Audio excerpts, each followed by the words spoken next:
Mga anak ni Bossing, nagsama-sama, yan at iba pa ang pag-uusapan natin ngayong araw ng Miyerkules, August 21. Pero bago ang lahat, kamusta kayo mga parokya? Ako si Mervin at nandito ako muli para pag-usapan ang mga ganap sa loob at labas patungkol sa dalawang noontime show sa bansa, ang It's Showtime at Eat Bulaga. Subalit para maumpisa natin ang ating kwentuhan mga kaparokya ay humihiling ako na pakisubscribe ang aking YouTube channel, pakiclick ang bell icon para una kayong manotify sa mga bagong video na ilalabas ko. At pakidamay nyo na din na i-follow ang aking Facebook page na Mega TV at ang aking TikTok account na Kaparokya TV. Maraming salamat! So yun nga mga parokya, unahin natin ang online viewership ng late afternoon show na Family Feud at Will to Win. Ito ay kuha kahapon, August 20, araw po ng Martes. So sa kanilang Facebook Live, as of 6 p.m., ang Family Feud ay may 4.4 live viewers at ang Will to Win naman ay may 1.9 thousand live viewers. At sa pagdating naman po sa main YouTube channel, as of 6:01 p.m., ang Family Feud ay may 18,000 live viewers at ang Will to Win naman ay may 6.1 thousand live viewers. So, ang total po ng Family Feud ay 22,400 live viewers at ang Will to Win naman po ay may 8,000 live viewers. So, mapunta naman po tayo sa Batang Quiapo, mga parokya. So, another milestone na naman ito para kay Coco Martin. Bakit kanyo mga parokya? Dahil muli na naman silang nakakuha ng new all-time high na ratings nitong nagdaang Lunes, August 19, kung saan naka 18.2% ang Batang Quiapo ni Coco Martin at kitang-kita na malayo ang agwat nito sa katapat na programa na Pulang Araw ng GMA na may 8.8%. So almost 10% ang differences ng dalawang programa pabor kay Coco Martin. Anyway mga parokya, ang huling all-time high nito ay 18% at nasurpassed or nalagpasan muli nito ang recent high at ito nga ay ang 18.2%.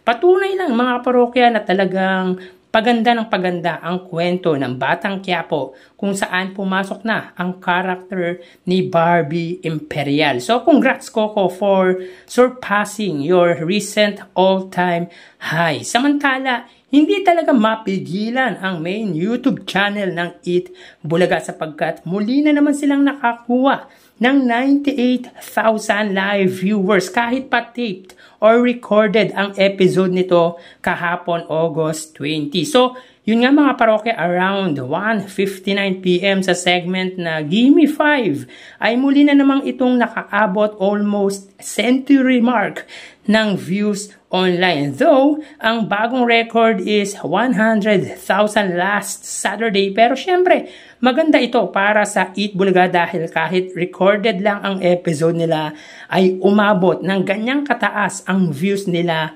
online. So, talagang improving ang main YouTube channel ng Eat Bulaga na Eat Bulaga TVJ na may subscribers na 1.08 million. Na kung saan ang regular viewers nito ay 60 to 66,000 live viewers kada araw. Pero ngayon, kahit ordinary time ay umaabot na to ng mahigit 70,000 pataas. Kung minsan nga mga parokya ay 90,000 plus tulad ng araw na ito. So, starting Monday mga parokya, August 26, ay magiging 70,000 na po ang average viewers ng Eat Bulaga or yung main YouTube channel ng Eat Bulaga. At kung tuloy-tuloy pa din ang pagtaas ay gagawin natin kahit 80,000 viewers TV or kahit 80,000 average viewers. Tingnan na lang po natin yung mangyayari sa darating na panahon mga kaparokya.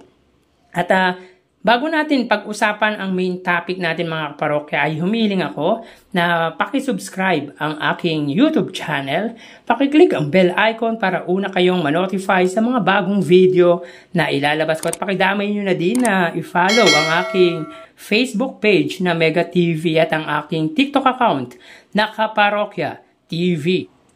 At bago natin kalimutan mga parokya, shoutout ko lahat ng viewers, followers, supporters ng It Showtime, ganun din po ng It Bulaga. At biggest shoutout sa mga solid viewers ko, especially kay Miss Heidi Gutierrez. And of course, sa mga followers ko sa aking Facebook at TikTok account. Maraming salamat po at na-appreciate ko po kayo mga kaparokya. So yun nga mga parokya, nag-post ang asawa ni Bossing Vic Soto at legit dabarkads na si Pauline Luna Soto ng photo kung saan makikita dito ang pamilya ni Bossing Vic Soto except yung dalawang anak nito kay Pauline na si Muchi at Tali. So, yun nga mga kaparokya, magkakasama sa isang lamesa ang mga anak ni Bossing Vic Soto na sina Paulina, Vico Soto, Oyoboy Soto, kasama ang asawa nitong si Christine Hermosa at ang panganay na anak nitong si Danica Soto at Mark Pingris na siyang asawa naman ni Miss Danica. So, bihira lang natin makita na makumpleto ang mag-anak ni Bossing Vic Soto na magkakasama, kaya parang ang sayas tignan ng pamilya Soto. Siyempre, alam naman natin na may kanya-kanya ng pinagkakabisihan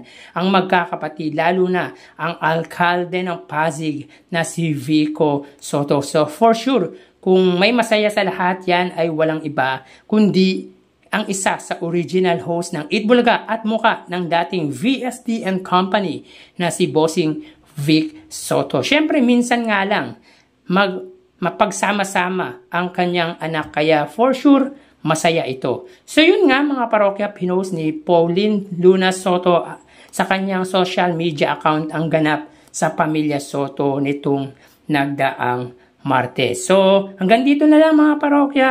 Thank you and God bless.